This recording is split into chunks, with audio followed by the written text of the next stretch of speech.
Khordha road GRP रो बड़ सफलता 5 जणिया लुटेरा गैंग को धरिला पुलिस। तेज गैंग ठारू जबत होईची गोटे देसी बंदूक सह जीवंत गुली यासह 2टी कटुरी नगद टंका 5टी मोबाइल फोन 6 ग्राम रो सुना चेन और 7टी रूपा अलंकार जबत होईची। ट्रेन में यात्री को टार्गेट करी लुट करुथुबा एही गैंग को जीआरपी और आरपीएफ रो मिलित सहयोग रे ए धरा पड़ा जाईची। तेबे गिरफ अभियुक्त माने पश्चिमबंगर जामुरिया अंचल बोली जणा पड़िची। एने अधिक सूचना दउछंती हम भुवनेश्वर रिपोर्टर श्रीधर आचार्य।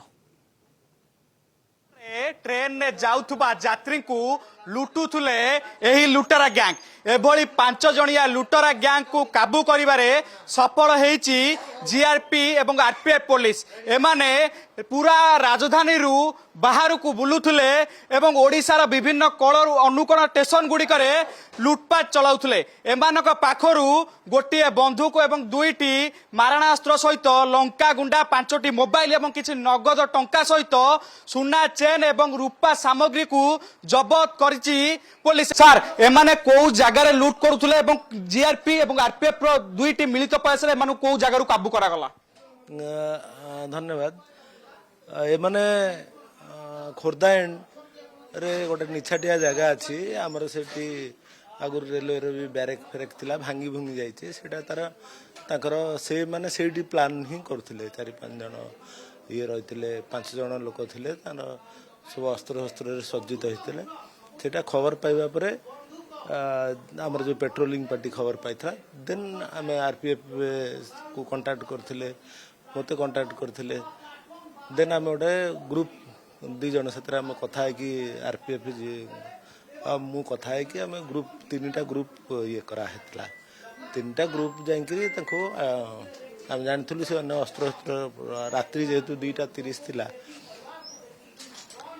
ताको से सारे आम अटक कलु। सर एमान पर कोन कोन सामग्री जब्त करिछि वर्तमान पे पुलिस?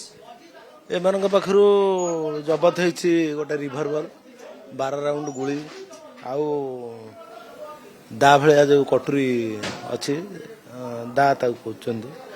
आउ देन कैश पारे 4200 टका थिला मोबाइल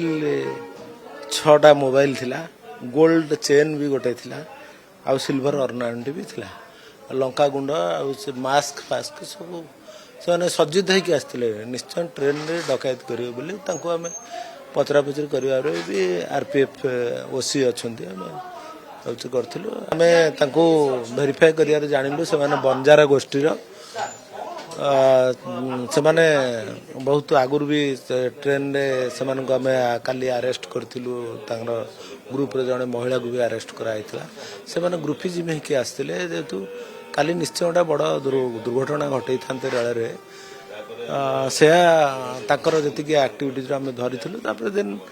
पचारे से स्वीकार कले रथ यात्रा आसुथुबा श्रद्धालु एवं यात्री मानकु एमाने बंदूक मुनरे बा गन पॉइंट रे पूरा लोक को नजर रे रखी एमाने डकायत करथुले एवं एमानक डकायत फॉर्मूला एभरी थिला एमानक सामना रे जे भी पडुथुले जो यात्री पथचारी होंतु से माने भयभीत होई तांको पाखरे थिबा सामग्री बा जहा सुना ठारू टंका पर्यंत समस्त जिनिस को ए डकायत गैंग पाखरे जिम्मा दउथुले एवं परवर्ती मुहूर्त में ए गैंग को एबे धरिबारे जीआरपी और आरपीएफ रो मिलित प्रयास रे संभव हो परिछि। भुवनेश्वर भिडियो जर्नलिस्ट सूर्यकांत सहित श्रीधर आचार्य रिपोर्ट कलिंग टीवी।